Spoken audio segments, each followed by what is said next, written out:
2 Coríntios 4:8 diz: de todos os lados somos pressionados, mas não desanimados. Ficamos perplexos, mas não desesperados. Somos perseguidos, mas não abandonados. Somos abatidos, mas não destruídos. No versículo 15 ele continua dizendo: e tudo isso é para o bem de vocês, para que a graça que está alcançando um número cada vez maior de pessoas faça com que transbordem de ações de graças para a glória de Deus. Por isso não desanimamos. Embora exteriormente estejamos a nos desgastar, interiormente estamos sendo renovados dia após dia. Alguém pode dizer glória a Deus por isso? Pois os nossos sofrimentos leves e momentâneos estão produzindo para nós uma glória eterna que pesa mais do que todos eles. Por isso, fixamos os olhos naquilo que não se vê, porque aquilo que se vê é transitório, mas aquilo que não se vê é eterno. A primeira chave que eu quero compartilhar com vocês é que o que afunda o barco não é a quantidade de água que está ao redor dele, é a quantidade de água que a gente deixa entrar. Pega essa chave, irmão. O que afundou algumas famílias em 2020 não foi a crise global, foi a crise dentro de casa. O que faliu alguns empresários não foi a economia global, foi a economia dentro de casa. E o problema é que às vezes a gente está olhando para fora, esquecendo que as maiores tempestades estão acontecendo dentro. Irmão, nenhum barco afunda pela quantidade de água ao seu redor, porque todos eles navegam em meio ao oceano. Mas todo barco que afundou é porque em algum momento deixaram a água entrar. Você está comigo? Diga amém.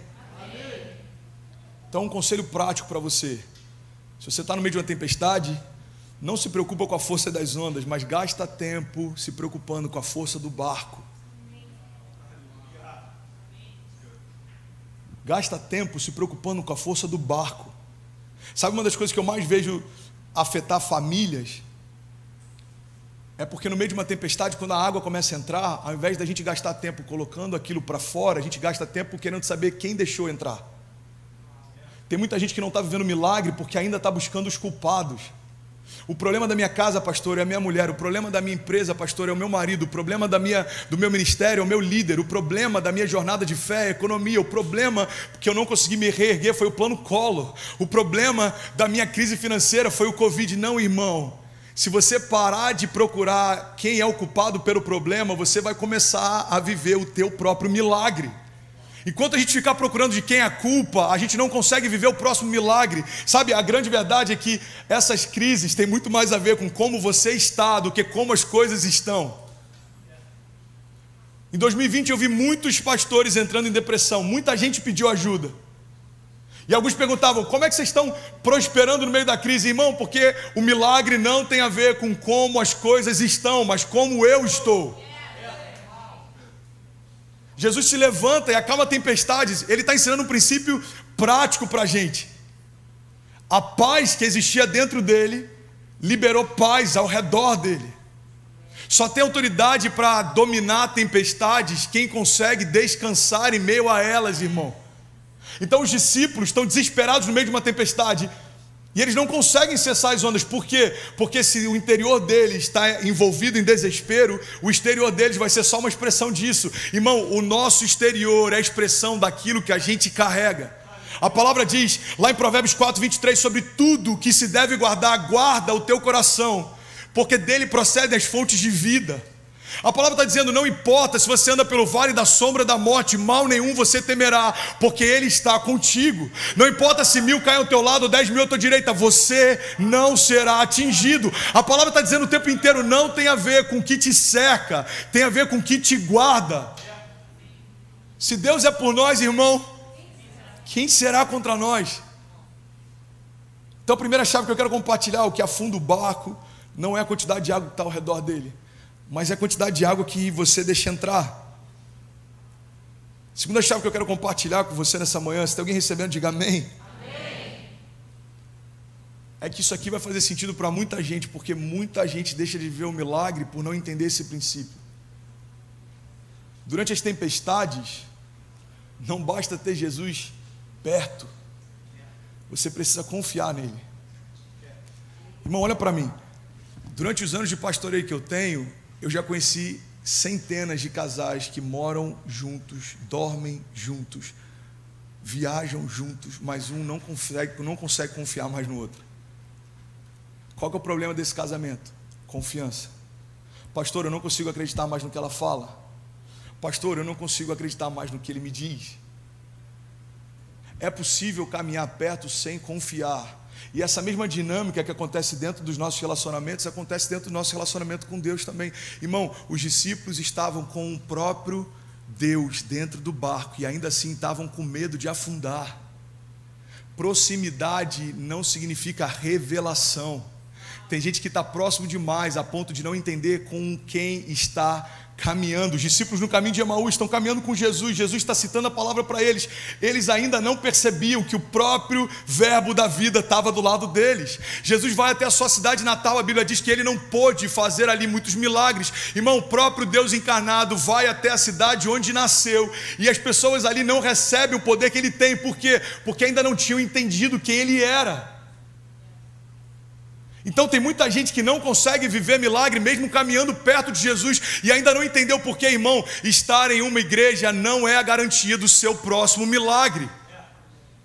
Caminhar ao lado de Jesus também não.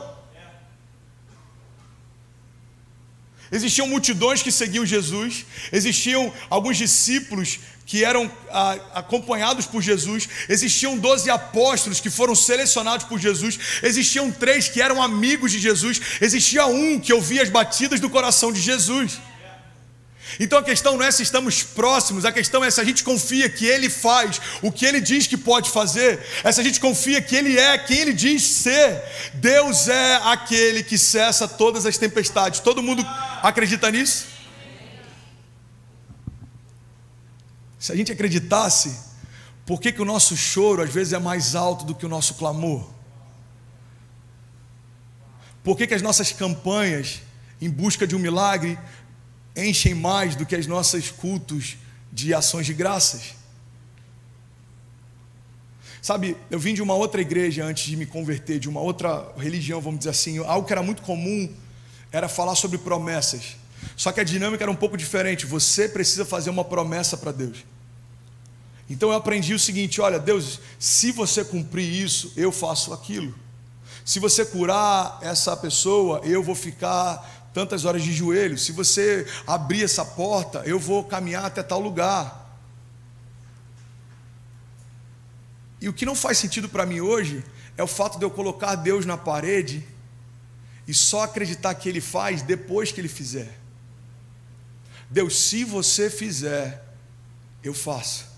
Quando na verdade a dinâmica da fé é tratar as coisas que não são como se já fossem. Ou seja, Deus, os meus olhos ainda não veem, mas porque você disse que faria, eu já celebro o meu milagre. Irmão, quem se antecipa, governa. A gente já falou sobre isso. 2021 só está começando. Você pode ser alguém que reage às crises, ou você pode ser alguém que governa sobre as crises. Desde a virada do ano eu tenho declarado: esse já é o melhor ano das nossas vidas. Nós vamos receber caravanas que virão de outras nações para experimentar o que Deus vai fazer aqui. As nossas crianças vão ser tão cheias do Espírito Santo que elas ministrarão cura sobre a nossa igreja. E tem muita gente que acha que são liberações lançadas ao vento. Irmão, existe poder em toda palavra liberada em concordância. Existe poder em toda palavra que confessa a fé que se tem. Há 3 semanas atrás a gente tinha famílias aqui de Indiana, famílias de Oklahoma, famílias de Massachusetts. Tem uma pessoa que vem para cá todo domingo de Boston. Ele já tem um mês inteiro os tickets comprados. Ele embarca sábado à noite, domingo de manhã está aqui.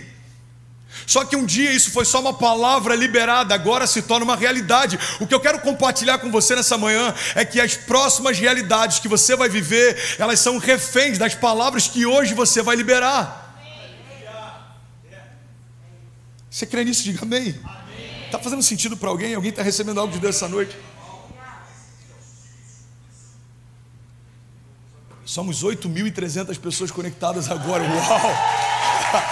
Você pode celebrar, irmão? Emirados Árabes, Turquia, uau! Eslovênia, Irlanda.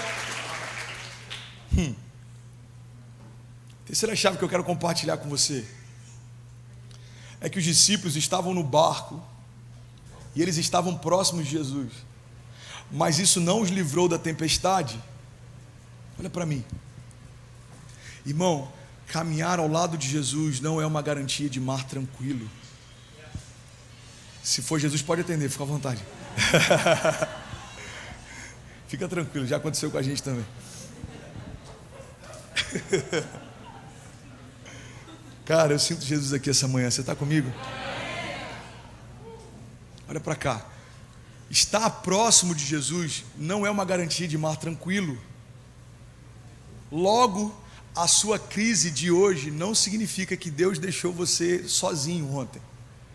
Tem gente que fala, pastor, parece que Deus esqueceu de mim. Por quê? Porque eu estou vendo a maior crise da minha história. Não, irmão. Deus nunca garantiu um mar tranquilo para ninguém. Todo herói da fé foi marcado no meio de um problema.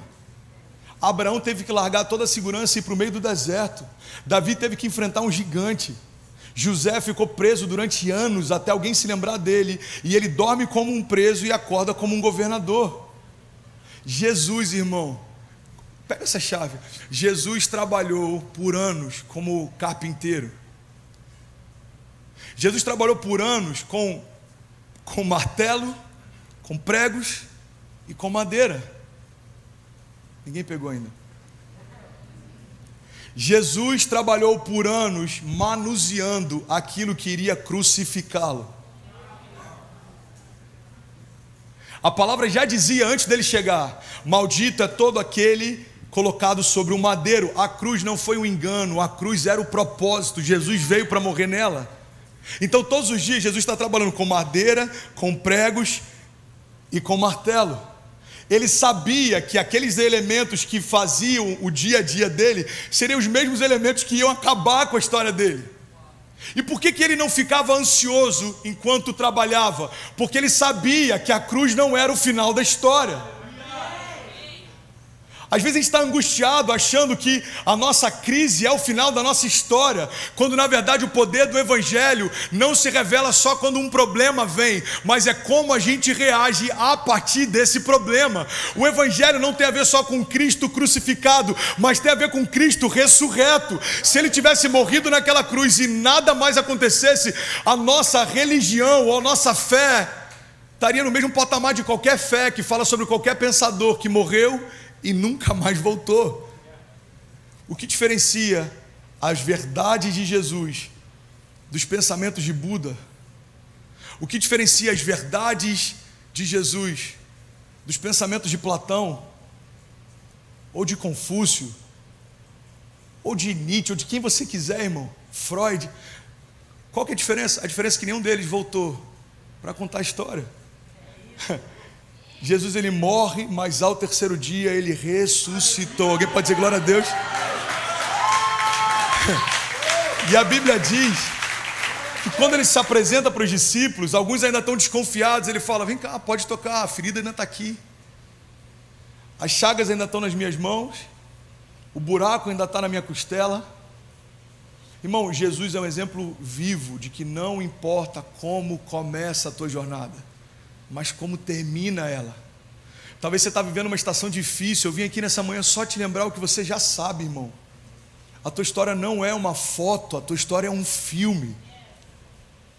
Você não é o teu momento, você não é a tua crise, você não é o teu tropeço, você não é a tua doença, você não é algo temporário, porque Deus já liberou sobre você palavras de vida eterna. É por isso que as tempestades não fazem sentido, quando a gente entende que Deus tem algo além da tempestade. Irmão, meu choro pode durar uma noite, mas a alegria vem pela manhã.